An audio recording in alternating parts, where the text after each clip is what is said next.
जय श्री कृष्णा। राधे राधे। आज हम सुनेंगे जेठ मास कथा की 13वें अध्याय की कथा। बोलिए कृष्ण भगवान की जय हो, विष्णु भगवान की जय हो। स्कंद जी कहते हैं, हे ऋषियों, श्री व्यास जी राजा युधिष्ठिर से कहते हैं, हे राजन, ज्येष्ठ मास में शुक्ल पक्ष में एकादशी का व्रत होता है। उस दिन मनुष्य निर्जल उपवास करके शर्करा सहित जल से पूर्ण घट का दान करते हैं। दान श्रेष्ठ ब्राह्मणों को देने वाला विष्णु लोक में जाकर आनंद प्राप्त करता है। तब राजा युधिष्ठिर महर्षि वेद व्यास जी से बोले, हे प्रभु, मैंने मानव धर्म और वैदिक धर्म को सुना है, अब आप मुझे वैष्णव धर्म को भी कहिए।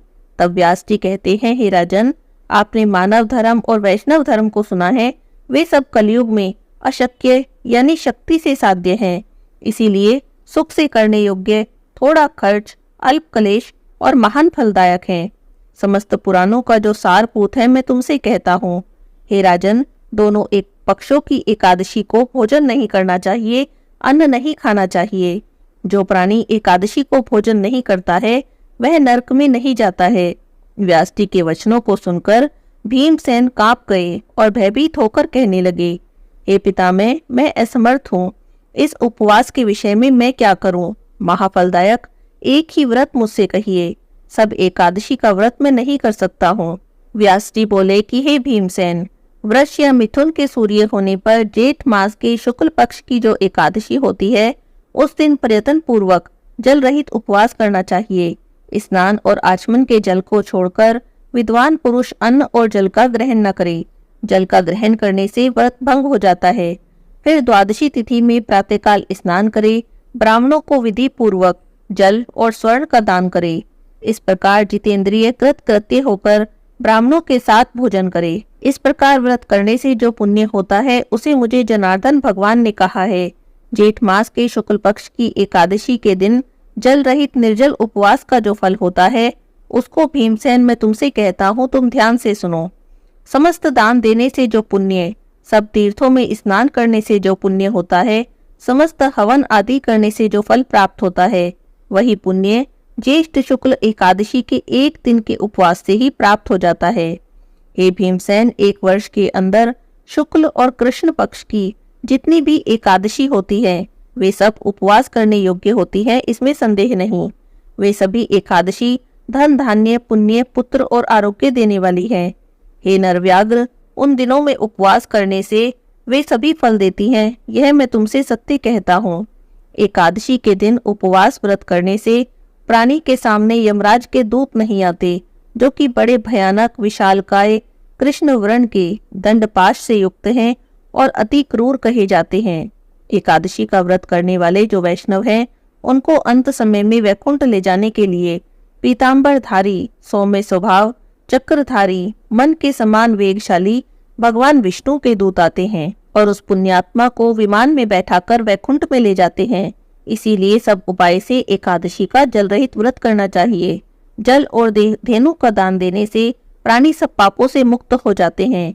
हे राजन, जेठ मास के शुक्ल पक्ष की एकादशी को निर्जल उपवास करके अन्न और शर्करा सहित जल पूर्ण घट का दान श्रेष्ठ ब्राह्मण को देने से सभी प्राणी 3 पापों से छूट जाते हैं, इसमें जरा भी संदेह नहीं है। व्यास जी की बातें सुनकर भीमसेन ने कहा, हे तात, आपने जो एकादशी का व्रत और उसका महात्म्य कहा है, यह मुझको मूढ़ चित्त होने से सत्य प्रतीत नहीं होता। अतः आप वात्सल्य भाव त्याग कर ठीक ठीक बात बताइए। यदि आप सत्य वचन कहेंगे तो मैं विदुर वचन सदृश्य धृतराष्ट्र के प्रति जो विदुर ने वचन कहे थे उन्हीं के समान नष्ट हो जाऊंगा।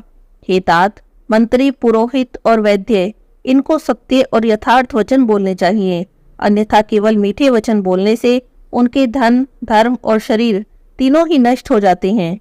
तब व्यास जी कहने लगे, हे पवन पुत्र भीमसेन, हमने जो पहले संक्षेप में तुमसे कहा है वह सर्वथा सत्य है, इसको कभी भी असत्य नहीं मानना।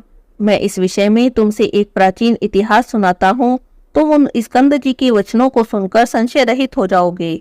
पूर्व काल की बात है, कालाजन पर्वत पर पुलिंद नाम वाला विख्यात और समस्त धर्मों का पालन करने वाला, समस्त धर्मों का ज्ञाता हुआ। उसने निष्कंटक राज्य करके वहां पर द्वारिकापुरी के समान महानपुर को बसाया और स्वयं अनेक रथों, सेना, ऐरावत के समान हाथी, और उच्च शर्वा के समान घोड़ों से परिवारित होकर, सचिवों से अनुमोदित होकर विजय यात्रा के लिए निकला। 100 योजन के परिमाण में उसकी सेना पुर से बाहर निकली और राजा के साथ चलने वाली जो पैदल सेना थी वह तो जैसे सारी पृथ्वी पर ही छा गई थी। 7 व्यूहों से युक्त होकर वह सेना 7 महासमुद्रों के समान प्रतीत होती थी। राजा ने बड़े बड़े मंडलिक वीर राजाओं को और सेवकों को जीतकर उनसे बहुत सा धन और कर लेकर अपने पुर को वापस लौटा। इस तरह उसने पृथ्वी के अनेक चक्रवर्ती राजाओं को जीत लिया। जिस जिस सेनापति को, जिस जिस राजा को वह बलवान सुनता था, वहां वेगपूर्ण जाकर उनको जीत लेता था। इस प्रकार घूमते घूमते राजा के गुप्तचरों ने राजा को संदेश दिया कि महाराज, यहाँ पर सबों का एक मालिक है, एक परम धर्मात्मा राजा है, जो कि श्रुति, स्मृति और पुराणों का ज्ञाता, देवताओं और अतिथियों को पूजा करने वाला है, सत्य प्रतिज्ञा करने वाला है और बड़ा शूरवीर है, और उसे आज तक किसी ने भी नहीं जीता है। उसको बिना जीते इस भूमंडल में आपकी कीर्ति संतुष्टदायक नहीं हो सकती। अपने गुप्तचरों से यह समाचार सुनकर राजा पुलिंद ने अपने मंत्रियों और सेना के सहित उस प्राचीन पुरी के संपूर्ण नगर को चारों ओर से घेर लिया और राजा पुलिंद के सैनिक उस नगर के चारों तरफ स्थित हो गए, बिल्कुल इसी तरह जैसे वन में बहुत सारे गीदड़ों के द्वारा एक सिंह घेर लिया गया हो। इस तरह से उन्होंने उस नगर को चारों ओर से घेर लिया। हे तपोधन, उस समय उस नगर में बड़ा कोलाहल मचा। कुछ लोगों ने राजा से, कुछ ने मंत्रियों से जाकर कहा। व्यास जी कहते हैं, हे राजन, उस दिन ज्येष्ठ मास के शुक्ल पक्ष की एकादशी तिथि थी। उस नगर के सभी लोग स्नान आदि करके भगवान विष्णु की पूजा में रत हो गए और पूजा में लीन होने के कारण आपस में बातचीत भी नहीं कर रहे थे। ऐसे में राजा पुलिंद के सैनिकों ने ग्राम में घुसकर लूटपाट मचा दी। इसी बीच में किसी ग्रामवासी ने राजा पुलिंद को नमस्कार करके हाथ जोड़कर अति शांति के साथ यह वचन कहा कि हे राजन, आज बड़े पुण्य देने वाली एकादशी का व्रत है और हमारे राजा समस्त नागरिकों के साथ पूजा कर रहे हैं। आज सभी नागरिक लोग और राजा भोजन, भाषण, हिंसा, मिथ्या वचन और भी किसी प्रकार का दोष कर्म नहीं करेंगे। मैंने यहाँ की जो निश्चित बात है स्वयं अपने विचार से आपको बता दी है। अतः हे राजन, इन दिनों में आप जो भी कुछ करेंगे हमारे राजा उसे सहन करेंगे, परंतु परसों क्या होगा ये मैं नहीं कह सकता हूँ और ना ही मैं जानता हूँ। अब आपको जो उचित जान पड़े आप वे करें।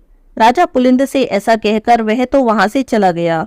अब आगे राजा पुलिंद ने क्या किया, क्या उन्होंने नगर पर आक्रमण किया या उन्होंने अपनी सेना को पीछे कर लिया, आगे की कथा में हम जानेंगे।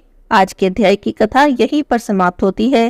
बोलिए कृष्ण भगवान की जय हो, विष्णु भगवान की जय हो।